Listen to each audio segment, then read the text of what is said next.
Assalamualaikum warahmatullahi wabarakatuh. Selamat datang di kelas online praktikum sistem operasi.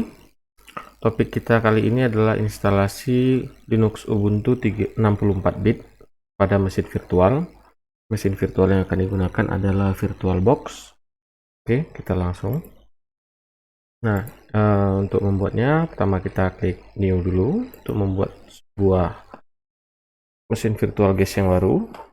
Kemudian kita tulis namanya Linux Ubuntu 64-bit. Nah, pada tipe sudah tertulis terganti dengan Linux, kemudian versinya sudah terganti dengan Ubuntu 64-bit. Sudah sesuai, maka langsung kita next saja. Untuk pilihan memori di sini akan kita berikan 3 GB karena kita punya 8. Jadi banyak yang akan sisa. Baik, next kan saja. Untuk virtual hard disk kita akan create virtual hard disknya. Next, kemudian di sini untuk tipe virtual hard disk, data virtual hard disknya akan berbentuk VDI, virtual disk image, kita pilih itu saja. Kemudian next, ini untuk pilihan bagaimana bentuknya kita akan beri dynamically allocated karena dia akan membuat file VDI tadi tidak sebesar yang kita tentukan. Jadi misalnya kita buat file 20 hard disknya 20 GB, dia tidak akan 20 GB langsung. Beda dengan fixed size yang langsung 20 GB akan memakan memori hard disk kita, hard disk fisiknya. Tapi kalau dinamik dia sesuai yang dia pakai saja. Nah, kita next saja. Ini untuk peletakan filenya akan kita rubah ke data disk seperti di penyimpanan data yang lainnya. Oke, kemudian kita new folder kan. Maaf, sudah ada ya. Ubuntu 64-bit. Kita save saja di sini.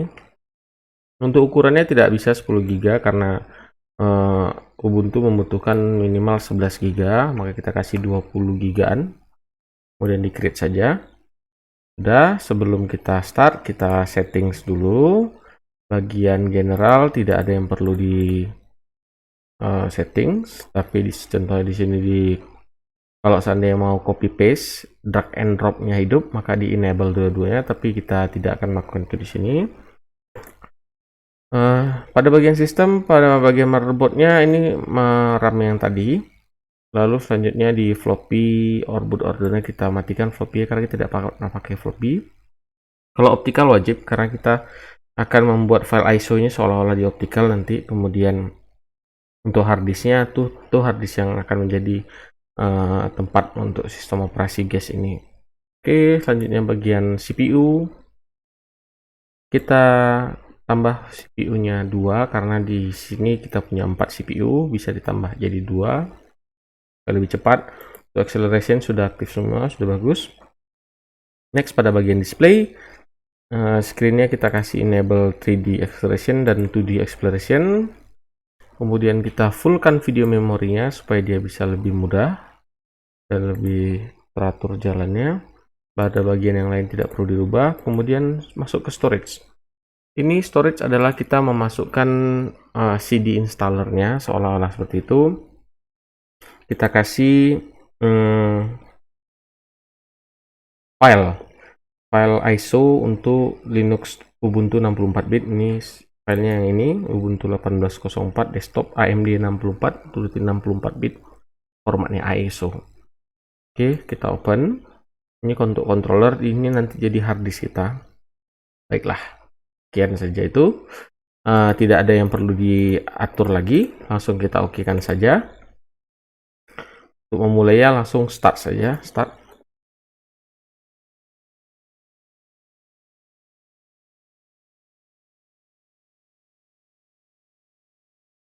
Sebelum memulai instalasi, memang ada baiknya kita mematikan jaringan internet kita dulu supaya tidak makan waktu yang lebih lama nanti, karena Linux ini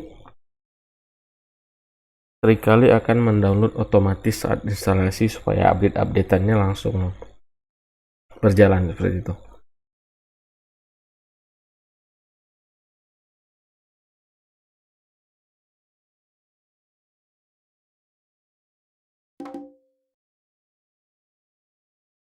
Setelah kita masuk ke menu install, sebenarnya kita bisa untuk mencoba-coba Ubuntu dulu sebelum kita menginstalnya.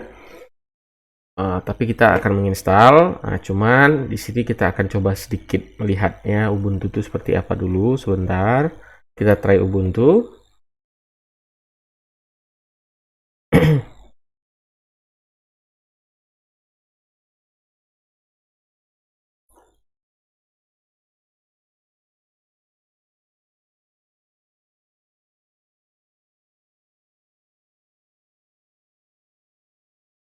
Baiklah, ini adalah tampilan desktop dari Ubuntu.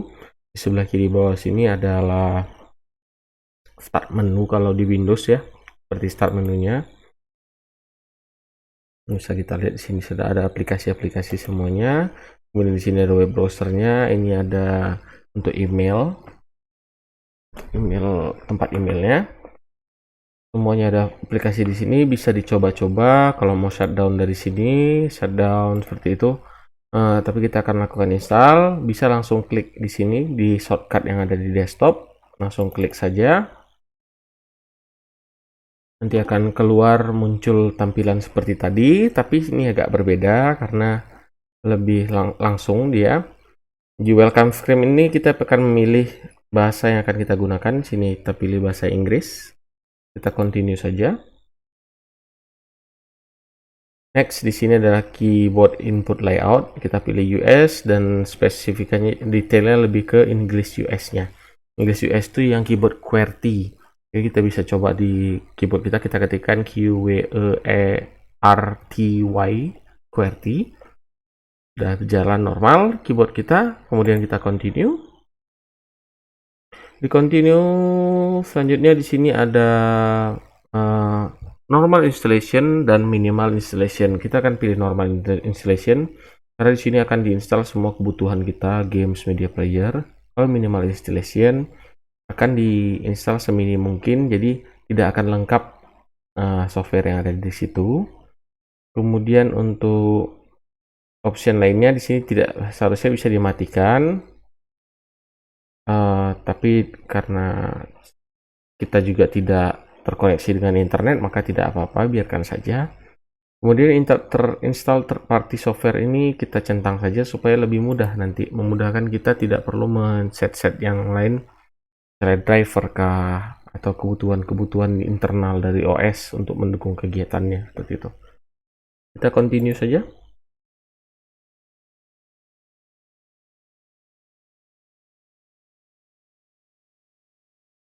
Oke, baiklah. Di sini ada pilihan instalasi. Pertama itu dengan cara melakukan erase disk. Di sini ya semua harddisk akan di format. Tapi tenang, ini bukan harddisk kita ya secara fisik yang akan diformat, tidak. Ini hanya harddisk virtual yang akan diformat semua. Kita akan memilih yang ini. Namun untuk instalasi yang ini nanti akan menjadikan satu harddisk itu menjadi satu partisi semuanya.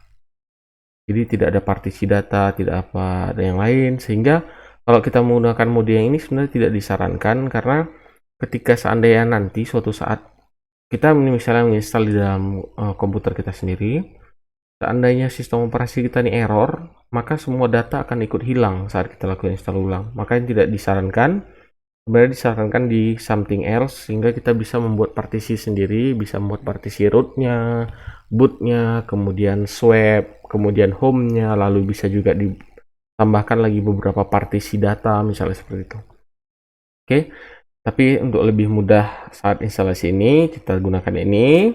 Nanti contoh yang menggunakan something else ini akan dicobakan pada instalasi Linux Mint Mate 64 bit dan Linux Mint Cinnamon 64 bit. Karena tampilan instalasinya akan sama saja karena ini Linux Mint dan Ubuntu itu sama, masih sama. Linux Mint itu adalah pengembangan atau anak dari Ubuntu itu sendiri. Jadi masih sama saja. Oke, lanjut kita install now. Oke, di sini ada peringatan bahwa kita akan memformat semua hard disk menjadi satu buah partisi namanya SDA, kemudian ekstensinya formatnya akan dibuat ext4. Ini format khusus hard disk untuk Linux. Oke, kita continue saja.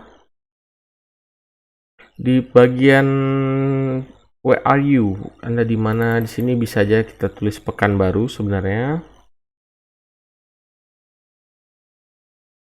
Tapi tidak terdetek, maka kita buat Jakarta saja. Jakarta Time Indonesia. Oke, kita continue. Next, kita di sini membuat nama komputernya. Akan kita buat namanya adalah nama saya sendiri. Nama komputernya sini sudah otomatis, tapi tetap bisa kita rubah. Kemudian username-nya di sini otomatis sudah mengikuti di atas, tapi bisa kita rubah juga. Nah, ini untuk password kita harus membuat password.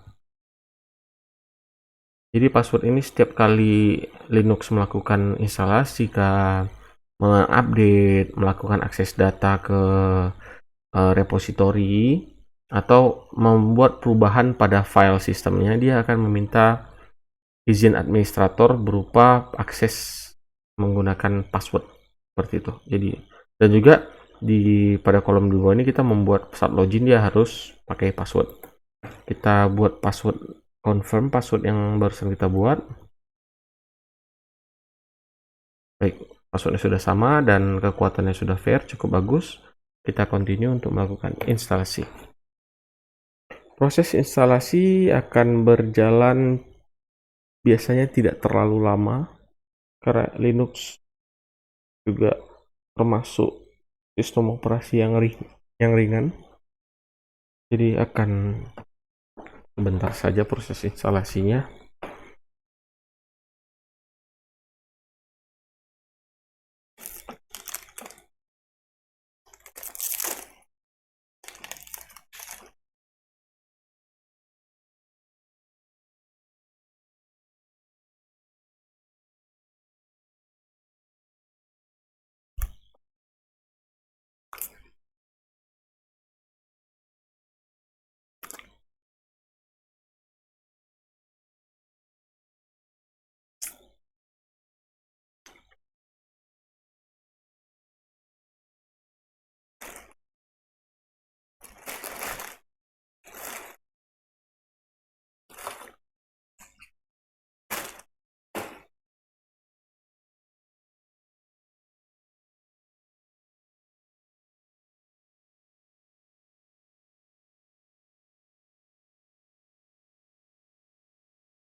tampilannya mati, ini kita cukupkan satu tombol keyboard saja,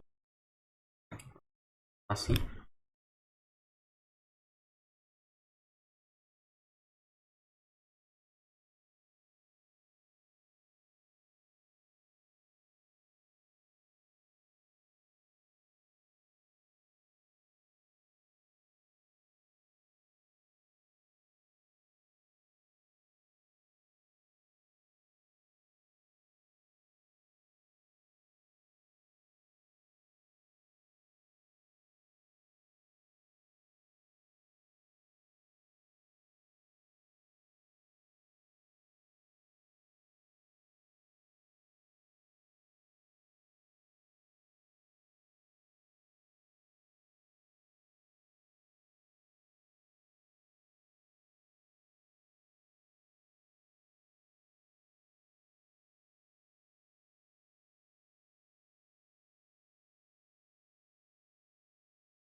Oke, baiklah, ada yang terlewat. Proses instalasi sudah selesai. Saatnya kita melakukan restart terhadap.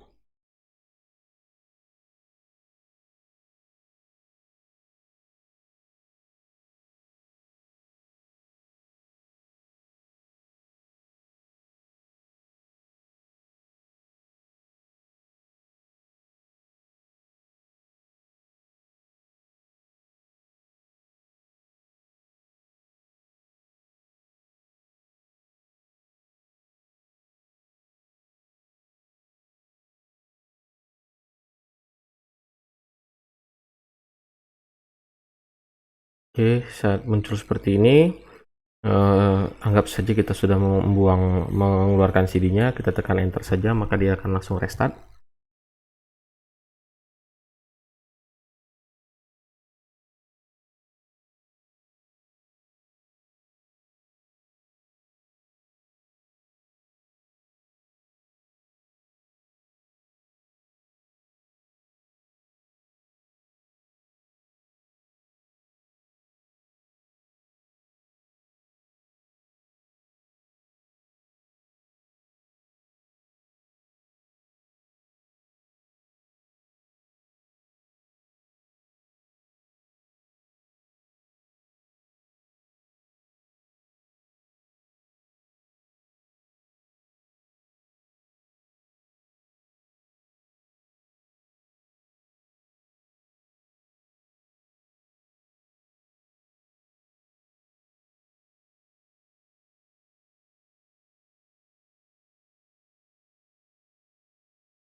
Oke, saat ini kita sudah berada di menu login ya. Kita klik saja username-nya, kemudian ketikkan passwordnya. Oke, baik, kita sign in.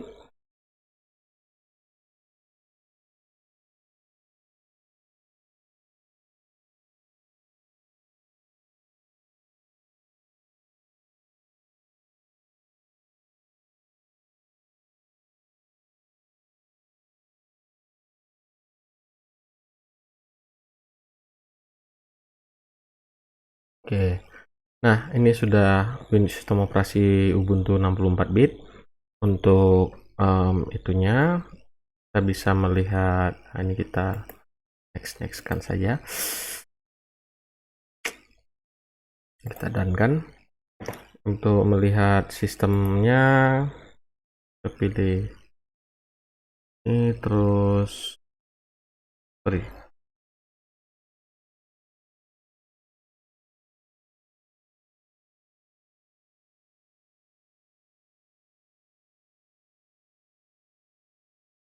kita cari settings.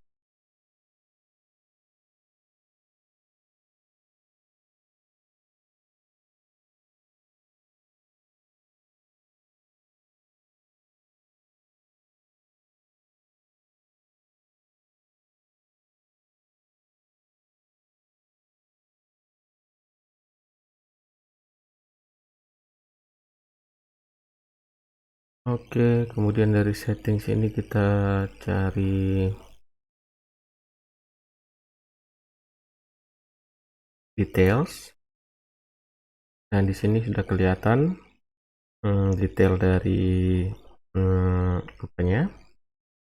sistem operasinya, bahwa seperti inilah sistem operasi yang sudah kita instalasi, namanya, kemudian memorinya berapa, prosesornya apa, nanti ini di screenshot bisa. Baiklah, sekian saja video kali ini tentang instalasi Ubuntu 64 bit. Atas perhatiannya saya ucapkan terima kasih. Assalamualaikum warahmatullahi wabarakatuh.